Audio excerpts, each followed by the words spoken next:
Okay, cool. Hey guys, and welcome to Vegan Booty Talks. I have a guest with me today here. He born in Taiwan, raised in New Zealand, and currently living in Japan. As a child, he witnessed the slaughter of animals firsthand and was so overcome with sadness and decided to never eat anything that involves the slaughtering of animals again. He follows a fitness and bodybuilding lifestyle, but still learning day by day how to balance this with plant-based nutrition. He says about himself, not a typical Asian, not a conventional gym man, not a broccoli and chicken gym bro, not a vegan. Self-discovery and wellness is a constant journey. Welcome to the show, Mamo. Hi, how are you today? Hi, Avrora. I hope I got your name right, and I'm doing great. How are you? I'm good. Thank you so much. I love that small sentence that you sent it to me, what you say about yourself. So I just decided to totally read it to the listeners because I Oh, think it's described you really well. And thank that's you. what's got me interesting in your persona. So thank you so much for coming up today, right? From Japan, and we Yes, have crazy time difference. we do. Yes. So the time right now for you is 3 p.m. on a Thursday, right? Yeah. So we're on a Friday morning now. So I've just I have an office job, but right now we're working remotely. We get to do that like most of the week.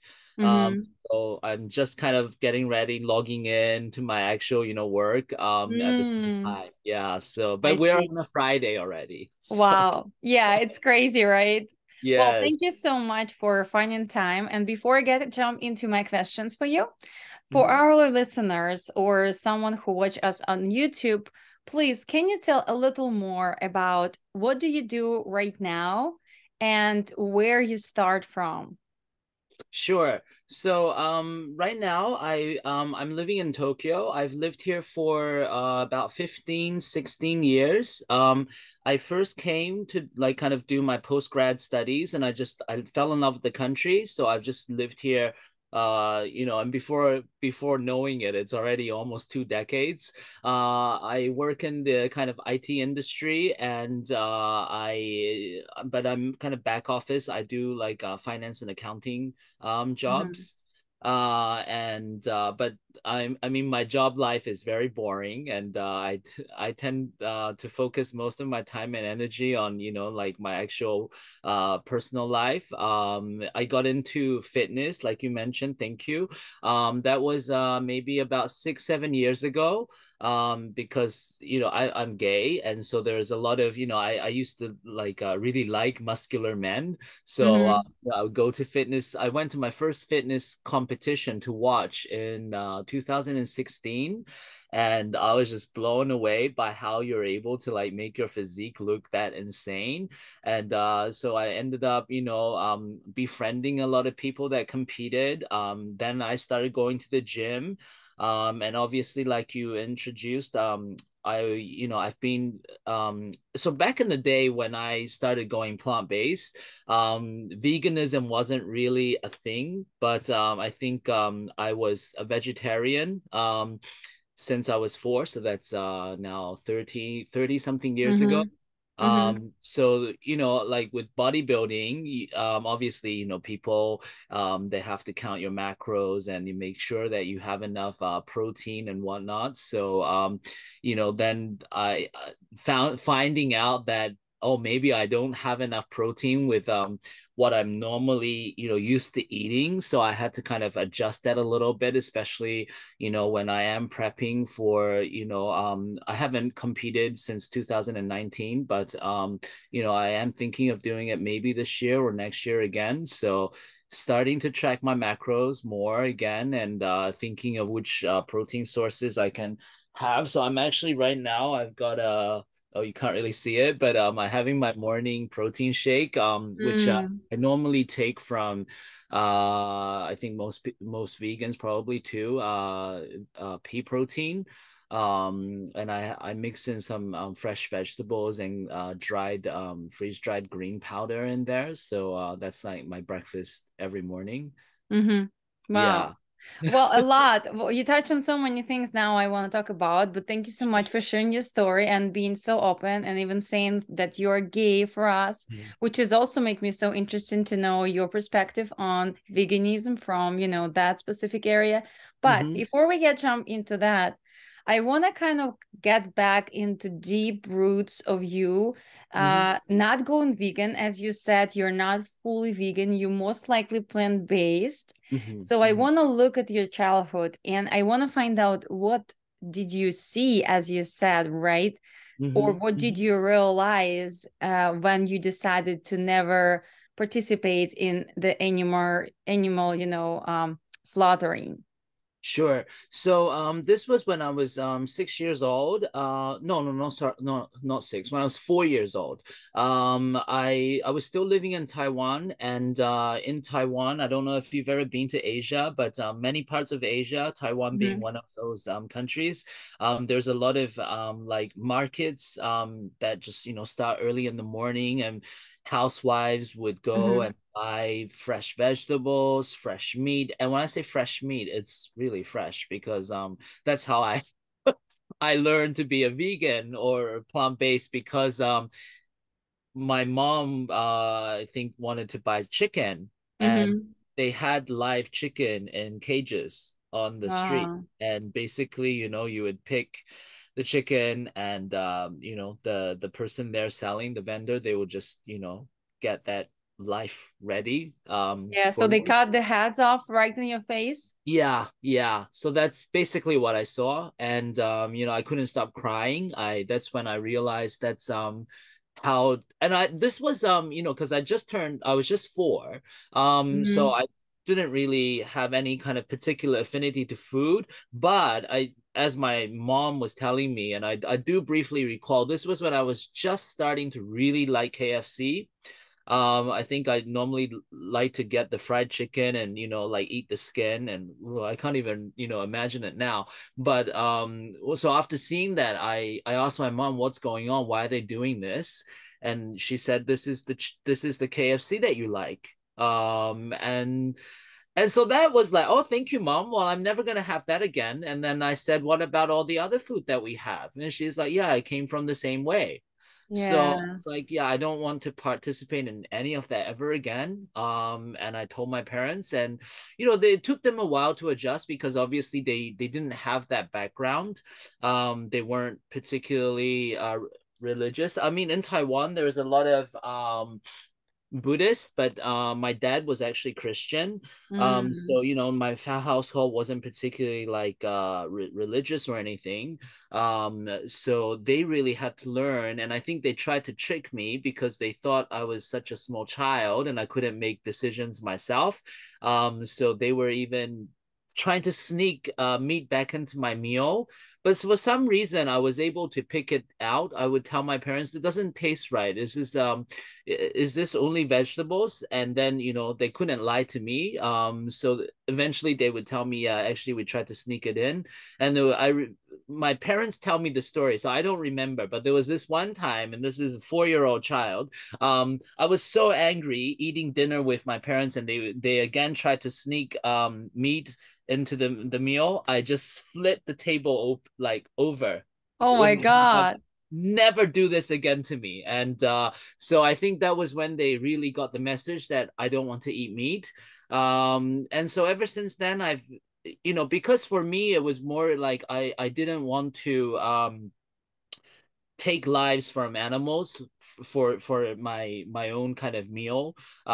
So I've stuck with that. And then I think the idea of veganism kind of became more popular, and especially in the West, as more like also like a political movement. And I also learned about it as feeling almost like an outsider, about the vegan movement. And what the argument for me, it made sense in a way that it was almost natural for me because I already came from a background of not eating meat. So I tried to do the complete, like, I cut dairy and I cut eggs out. And when was that? Like when you start to realize that not only meat is like kind of, animal consumption.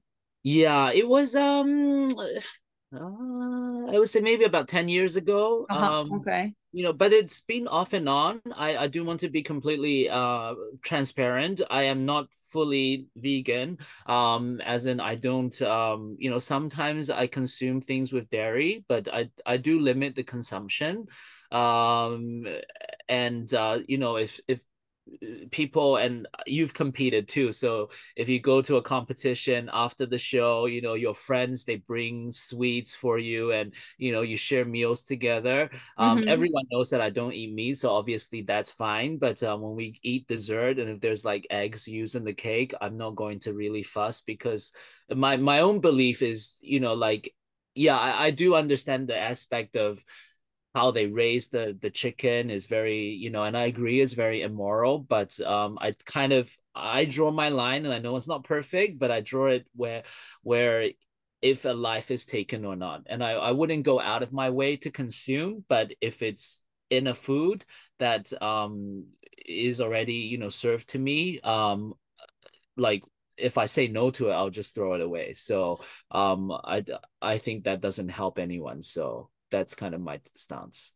Yeah, and that's interesting. I like that idea of you need like a different perspective and then don't pushing too hard on being vegan side. And that's kind of like why I invite you here too, because a lot of the time what I hear from my clients, my friends, that, oh, I would like to don't eat meat, but I don't want to go vegan. This is too much, this is so much pressure. And then you don't have to, right? Mm, I mm. always say that, but people like take it too far, saying Yeah, like, oh, if I don't eat meat and then don't eat dairy, don't eat fish, don't use products that tested on animals, blah blah blah blah blah, like I have to be perfect. And you're right. not, like, Yeah, right? Even exactly. if every person on this planet will try to do what you do and not consider themselves crazy vegans, that's Mm-hmm. going to save our planet already, and Yeah. that's going to make them healthier.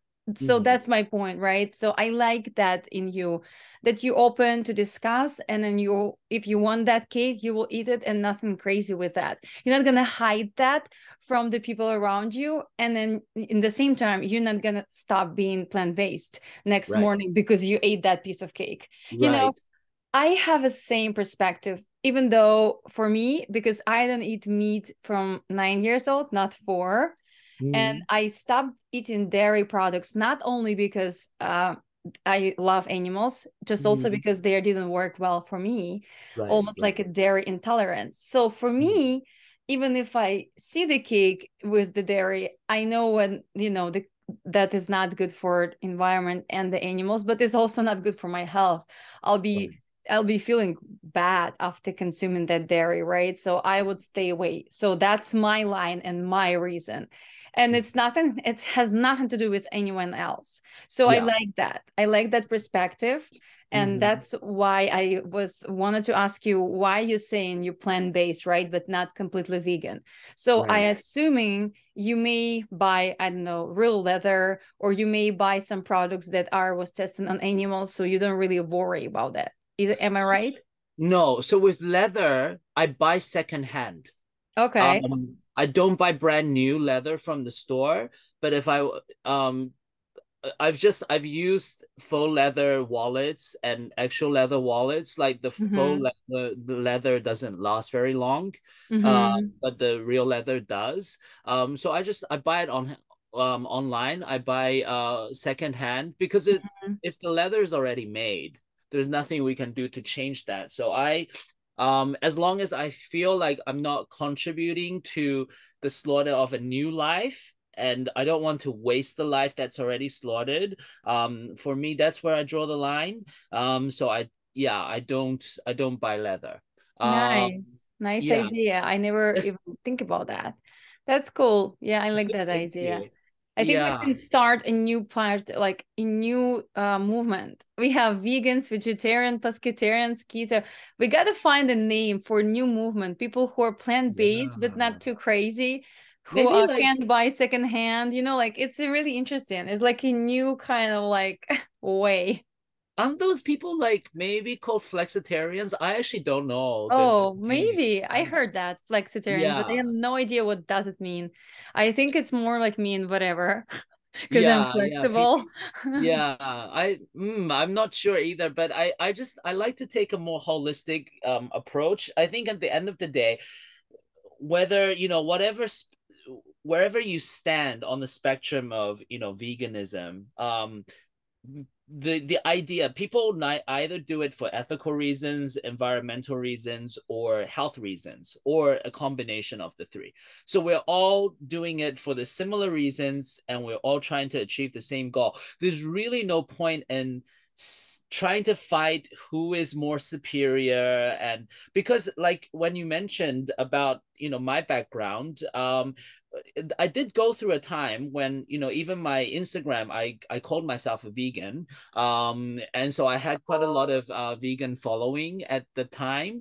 And when I kind of went through the phase of not being fully 100%, I don't have any animal product. People would notice on my Instagram and they would be like, "Oh my God, did you just hold like milk in your story?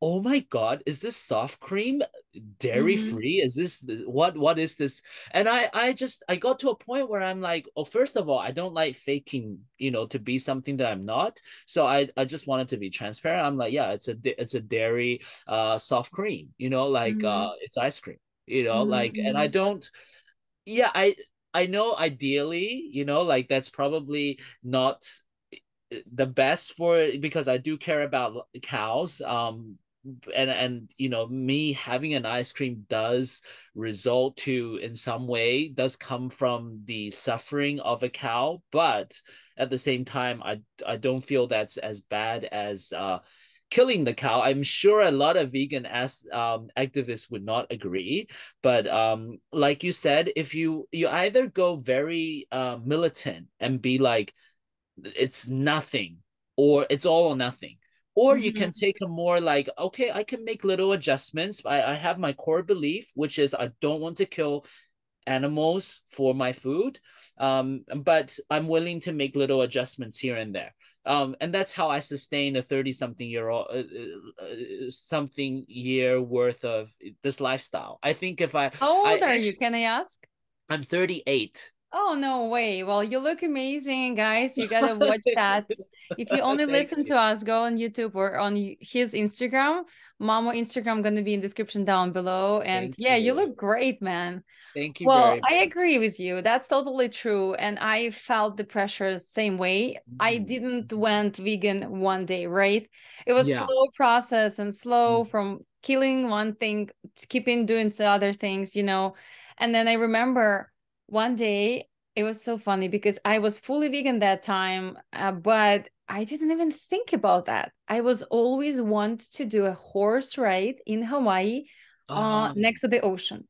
So I mhm. did this finally with my husband, and I did a Mhm. bunch of videos in my story. And one of my followers sent me a huge message saying, "You Oh using my the God. horses. This is un-vegan thing, blah, blah, blah, blah. How you can do it and call yourself vegan." And I read that message and I was like, oh, shoot, she's right. But Right. my Mhm. mind didn't even Uh-huh. think about Right. that small thing, Mhm. right? Mhm. It's crazy, but honestly, we live in un-vegan world. And Right. being Right. vegan in un-vegan world is actually super hard. And you for sure gonna do some un-vegan things, even though Mhm. you can try to be your best. But I Right. know Right. what you mean, because And I I faced that too. I agree. And I think really trying, doing what we feel is best for the animals or for the environment is really all we can do. Like you mentioned about the horse riding, like, so I'm not, I have dairy, but with horse riding, I actually one time I went to Tibet. It's another long story, but years ago when I was still quite small, like maybe in my mid-teens, I went Mm-hmm. traveled to Tibet with my dad on a pilgrimage group, and because we had to climb mountains, we all got a donkey for us to ride. Mm-hmm. And the whole ride, and I mean, I didn't need some vegan activist to write to me on Instagram. I was crying while I was riding donkey. I was like, oh my God, I'm so sorry. I'm so heavy. I'm so sorry. The whole ride. And I hated it. I didn't want to do it ever again. But you know, like I still rode the donkey because I had to. Like that was the only, Yeah. you know, way of transportation that time. Yeah, But well, you basically didn't have a choice in that moment. right. I did have a choice, but funny enough, I didn't even think about use of animals, right? My Yeah. emotions was all about, oh, I just want to have this romantic, horse ride with my husband, and I didn't even think about that. And then the horses was actually looking great, like they Yeah. won it, they wasn't Yeah. tired, so Right. my thoughts wasn't even. But then she's right, like horse riding or donkey riding is using the animal for your Yeah. needs. But Right. it's all in moderation. It all depends on what you're doing and how the animal's treated, and you didn't kill the Right. donkey, and I'm Right. sure you're not as heavy as you think about yourself. Thank you. Yeah. No, so I agree. And I think when you say about the horse riding, interesting enough, I was just having a conversation with my other vegan friend, plant-based friend, a while ago about horse riding. And I was like, what do you think about the actual, the ethical side of it? And my friend gave a very interesting perspective because I think her mother is actually like a vet, and she's not, plant-based or anything, but she's very in touch with animals. And the mom apparently was saying like that horses, they don't, like when they carry humans, it's really like carrying, like for us, wearing a bag. It's not like a particular strain on them. And also when we pat horses, apparently when we see people that ride horses and they're kind of patting really hard, and it's like, every time I also like, wow, why are they treating the animal like that? But Mm-hmm, apparently, unless you really like kind of pat them hard, they don't feel anything.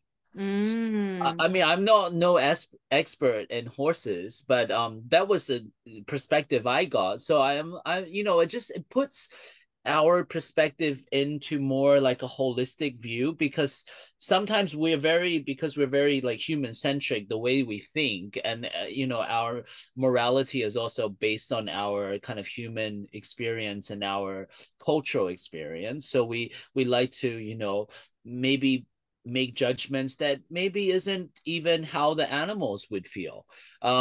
So I think with there's a lot of gray zone, and I think as long as like we could keep on going back to if we're trying our best to do what we think is better for the animals and environment, I think that's really all we can ask. I had a lot of friends when the documentary Game Changers. Yeah, of course. Mm-hmm. Yeah, when that came out, especially because that's unlike the other, documentaries like Cowspiracy and whatnot, Game Changers was quite focused on fitness. So a lot of my friends in fitness actually started going plant-based.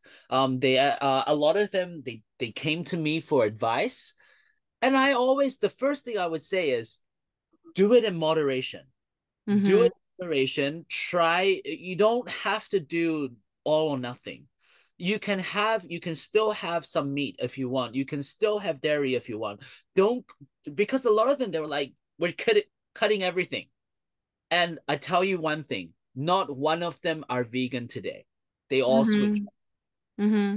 because they didn't take the middle ground approach. It was all like, because they got this kind of idea from a documentary, and I think there are a lot of valid arguments made in the documentary, but it's not sustainable. At the end of the day, human beings are selfish animals. We will do what's best for us, and we'll make reasons for doing what's best for our own selfish reasons. So instead of trying to either, like push that out completely, or we recognize, okay, yes, we're imperfect. Yes, we are selfish, but we still try to do the right thing. Um, Mm-hmm. and that's, at least for me, that's how I lasted 30 something years on this lifestyle. I think if I had the like all or nothing, like militant vegan approach, I would also be eating chicken right now. Yeah. Yeah, interesting. I like your perspective. I think it's really good and healthy perspective on being plant-based, or either way, do whatever in life, right? Mm, mm, You mm. have to be flexible, and then you have to like slowly do whatever you want to do. But in the same time, if things go not your way, just accept it. If you eat candy and you didn't even check the label and you mess up and it was having like, I don't know, milk or dairy, chew it. It's fine. Stop screaming Yes. and put it down on the floor. You're not gonna die because of that. Right, right, That's also my perspective as well, even though I am fully vegan, but right. I can't, you know what I mean? This is the Yeah. best way I feel, live and perform. Doesn't mean everyone is the same. Hmm. Now I want to kind of know a little more about your fitness lifestyle. So first of all, why you start thinking to get into the bodybuilding, Uh-huh. and why you decided to do your first show. And as I assuming you did it plant-based, right? Yes, yes, yes.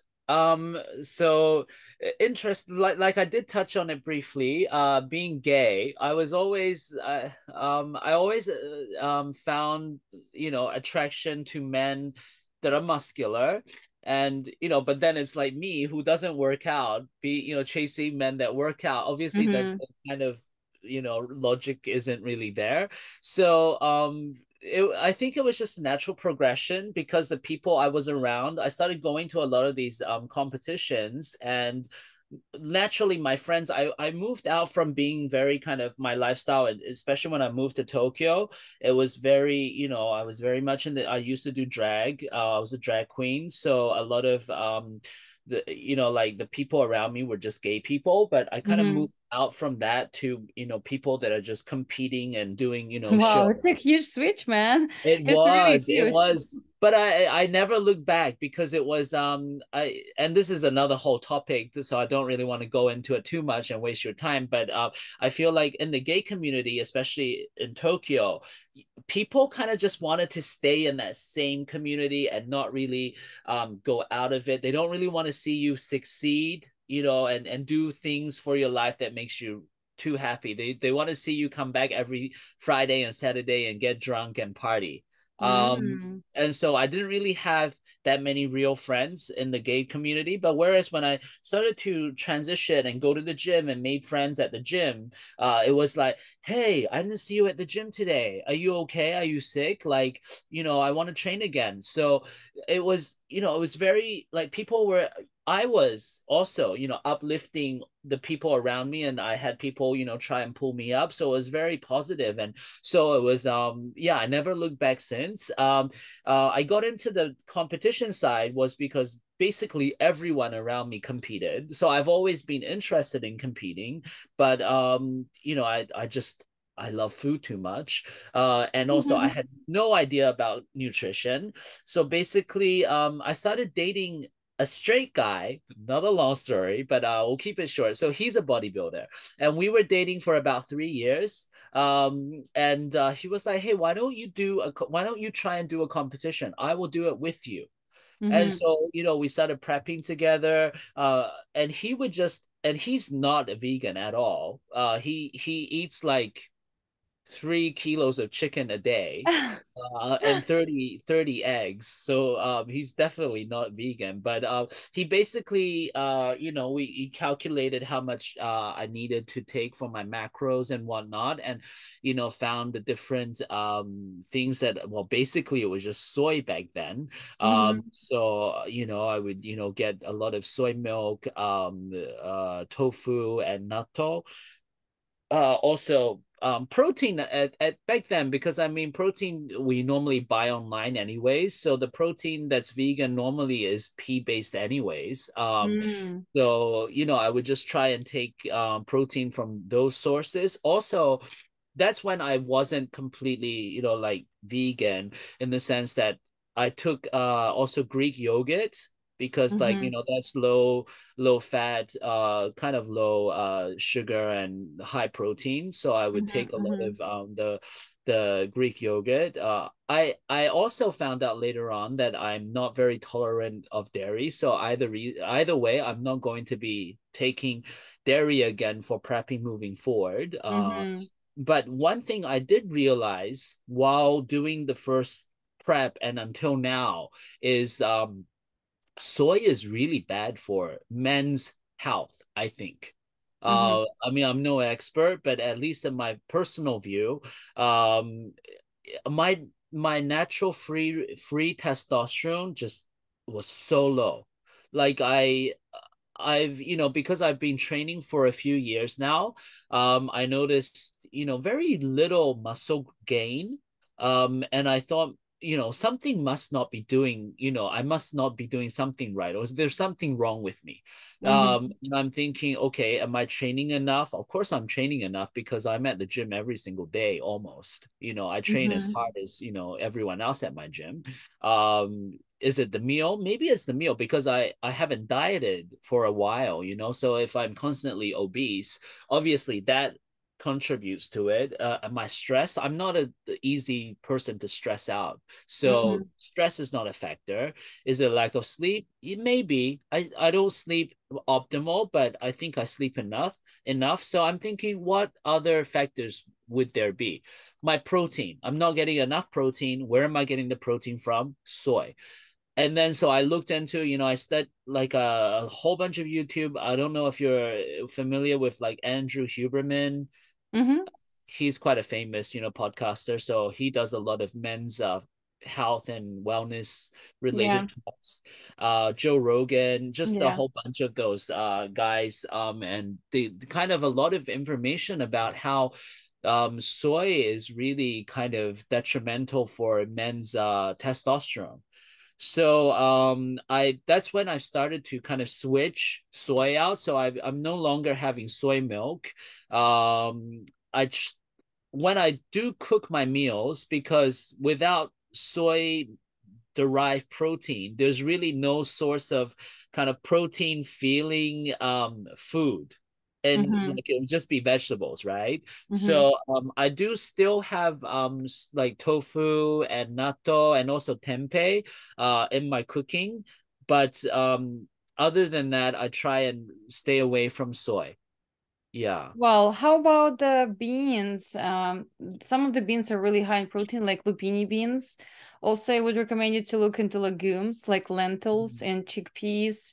Yeah. Amazing pastas you can find right there, really high in protein. And Right. one of my favorite sources of protein, if we're talking about something without soy, if you're not allergic to gluten, is seitan, which is made from Uh, wheat gluten. And yeah. I have my specific recipe that I love to make at home, but you can also Uh-huh. find it's in a store, like in a frozen section or whatever. I don't know about Japan though, but in America is really popular. But you can make it your own at home. Yeah. That's the best for like a kind of like a Meaty taste. Yeah. no soy protein sources, right? Thank you. Yes, I am very, very familiar with seitan. In Taiwan, because there's a lot of Buddhists, and they're all vegetarians. So Mm-hmm. a lot of the fake meats are derived from wheat gluten. The only thing is Mm-hmm. I love gluten so much. Like I used to live on just mainly gluten. Oh, And really? So you okay with that? You love it? no, I wasn't. So that's the thing. Oh. Like I I have found two kind of um foods that really my body does not agree with. One is gluten and one is dairy. And both are Mm, super addictive. yeah, of So course. yeah, with gluten, yeah, I'm surprised because you seem like you are very, you eat very healthy and whatnot. So I'm surprised. Like, are you not affected by gluten at all? If you take it's agreeable with you? Well, it depends how much. It's the same what they're gonna say with soy. I am sure when your testosterone go down, you ate way too much soy.